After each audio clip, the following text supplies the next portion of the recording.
മാന്യ സദസ്സിന് നമസ്കാരം. എൻ്റെ പേര് ശ്രേയ മോനിച്ചൻ. വിശക്കുന്നവനും വെള്ളത്തിൻ്റെ മധുരം അറിയാമെന്നൊരു ചൊല്ലുണ്ട്. നമുക്കിഷ്ടമുള്ള ഭക്ഷണവും വസ്ത്രവും നമുക്ക് ആവശ്യമുള്ള സാധനങ്ങളും നമുക്കിന്ന് കിട്ടും. പക്ഷേ നമ്മുടെ ചുറ്റുപാടുകളിലുള്ള ചില കുട്ടികൾക്ക് മാത്രം ഇതൊന്നും കിട്ടില്ല. അതുപോലത്തെ ഒരു ബാലൻ്റെ കഥയാണ് ഞാനിന്നിവിടെ പറയാൻ പോകുന്നത്.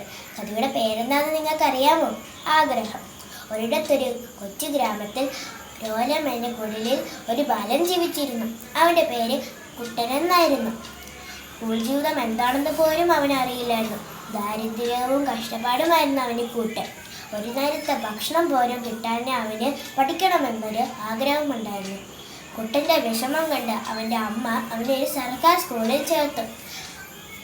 കുട്ടികളുടെ പുതിയ ബാഗും ചെരുപ്പുകളും കണ്ട് കുട്ടൻ്റെ അമ്മയ്ക്ക് കുട്ടൻ്റെ മുഖത്തേ നോക്കാൻ കഴിഞ്ഞില്ല.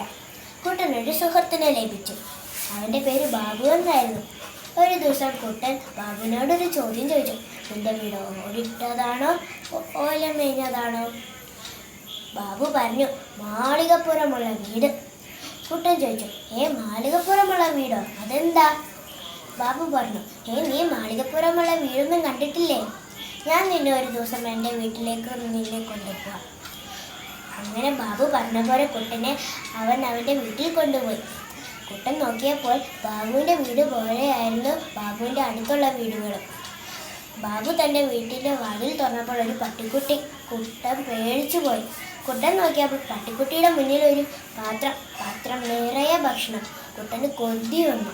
ഒരു ദിവസം ടീച്ചർ കുട്ടികളോട് ഒരു ചോദ്യം ചോദിച്ചു, നിങ്ങൾക്ക് വലുതാകുമ്പോൾ ആരാകേണ്ടത്?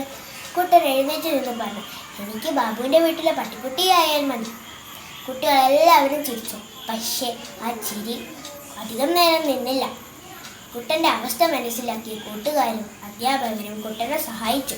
ദാരിദ്ര്യവും കഷ്ടപ്പാടും കൊണ്ടുള്ള ജീവിതം അവൻ പഠിച്ച് വലിയ ഉയരങ്ങളില്ല. ഈ കഥയിൽ നിന്ന് നമുക്ക് എന്ത് മനസ്സിലാക്കാം? ആഗ്രഹങ്ങൾ ഉണ്ടായാലേ ഉയരങ്ങളിൽ എത്താൻ സാധിക്കുള്ളൂ.